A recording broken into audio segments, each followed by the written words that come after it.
Mafia minyak goreng yang saat ini kipas-kipas cuan bisa bertekuk lutut jika dan kami sangat mendalami terkait dengan problem ini.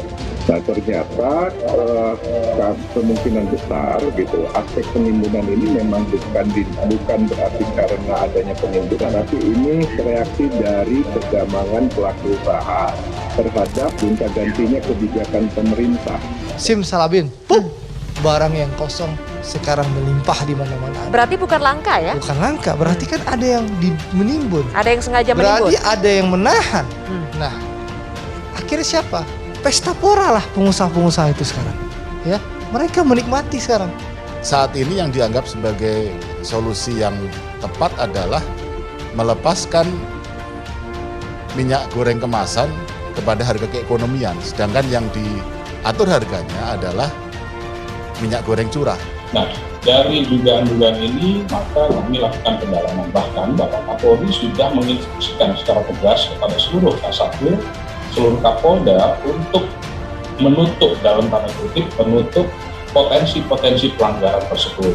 Kalau ini masih tidak terkontrol, kita dalam kesimpulan rapat meminta ya Pak Mendak harus mengambil keputusan untuk menghentikan ekspor atau melarang ekspor.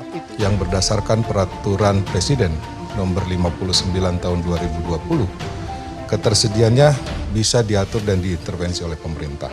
Ada produsen minyak goreng yang tidak mendapatkan CPO dengan harga seperti yang ditetapkan pemerintah, yaitu 9.300 per liter, padahal harga di pasar itu 15 sampai 16.000 per liter. Saya kira tidak ada kekuatan apapun di dunia ini yang bisa melawan mekanisme pasar.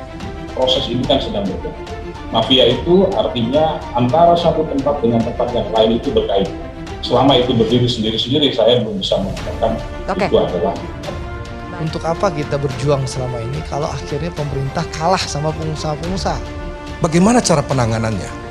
Instrumen pengawasannya mestinya ditetapkan terlebih dahulu secara ketat. Janganlah sok berteori bahwa itu bisa diawasi. Enggak. Kebijakan DMO, DPO, dan HET itu adalah salah satu jenis kebijakan yang membutuhkan pengawasan yang sangat tinggi karena semua lini dari hulu sampai hilir. Oke, dijalankan.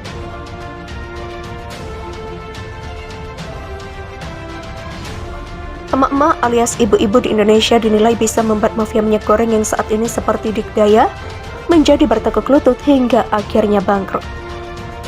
Seperti diketahui, istilah mafia minyak goreng diutarakan Menteri Perdagangan Muhammad Lutfi usai rapat dengan DPR RI menyoroti kelangkaan minyak goreng hingga warga harus antri.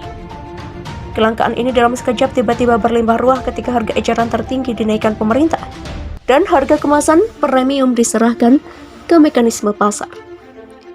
Kembali ke soal emak-emak yang bisa bikin mafia bangkrut. Pernyataan tersebut disampaikan Ketua PP Muhammadiyah Anwar Abbas saat membela pernyataan Ketua Umum Partai Demokrasi Indonesia Perjuangan atau PDIP Megawati terkait kelangkaan minyak goreng. Sebelumnya, pernyataan Mega mengenai yang menyoroti masalah kelangkaan minyak goreng memantik perdebatan di tengah publik. Anwar mengatakan pernyataan Mega apabila ditangkap dengan hati yang jernih dapat menjadi sebuah senjata yang ampuh. Pasalnya, hal tersebut akan bisa memberikan dampak sosial, ekonomi, dan politik yang positif. Saya rasa apa yang disampaikan Ibu Megawati tersebut kalau kita tangkap dengan hati yang jernih, maka dia malah bisa menjadi sebuah senjata yang sangat ampuh. Karena hal tersebut akan bisa menimbulkan dampak sosial, ekonomi, dan politik yang positif yang luar biasa besarnya. Demikian kata Anwar.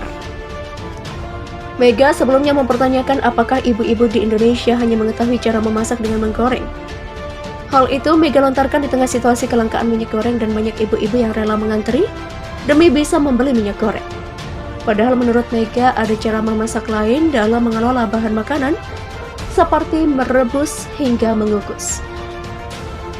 Menurut Anwar, pernyataan Mega itu seharusnya bisa menjadi komunikasi sosial di antara sesama ibu-ibu dan meningkatkan diskusi bagaimana cara yang tepat agar masakan yang mereka buat tidak memakai minyak goreng tetapi tetap enak.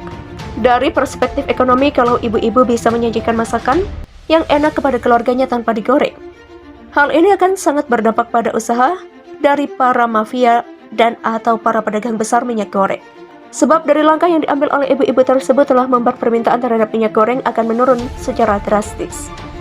Dan bila hal ini berlangsung cukup lama, maka tentu usaha mereka akan bangkrut. Demikian imbuhnya. Menurut dia, hal ini bisa mendorong mereka untuk melepas stok minyak goreng yang mereka simpan atau timbun. Sehingga kehidupan ekonomi terutama yang terkait dengan minyak goreng tentu akan kembali normal. Kemudian bila melihat dari perspektif politik, pernyataan Mega tentu akan bisa menciptakan stabilitas kehidupan masyarakat yang baik. Pasalnya mereka bisa kembali hidup dengan tenang. Jadi kesimpulannya, bila ibu-ibu atau mak-mak di negeri ini bisa bersatu, maka mafia minyak goreng dan atau mafia-mafia lainnya tentu akan bisa bertekuk lutut di hadapan kekuatan yang mereka miliki. Demikian jelas Anwar. Sebagai informasi, Mendak Muhammad Lutfi telah mencabut harga eceran tertinggi atau HET minyak goreng yang tercantum dalam Peraturan Menteri Perdagangan Nomor 6 Tahun 2022 tentang HET minyak goreng sawit. Sebelumnya HET minyak goreng curah Rp11.500 per liter, kemasan sederhana Rp13.500 per liter, dan kemasan premium Rp14.000 per liter. Namun dengan pencabutan aturan itu, HET minyak goreng curah kini menjadi Rp14.000 per liter, sedangkan harga kemasan premium diserahkan kepada mekanisme pasar.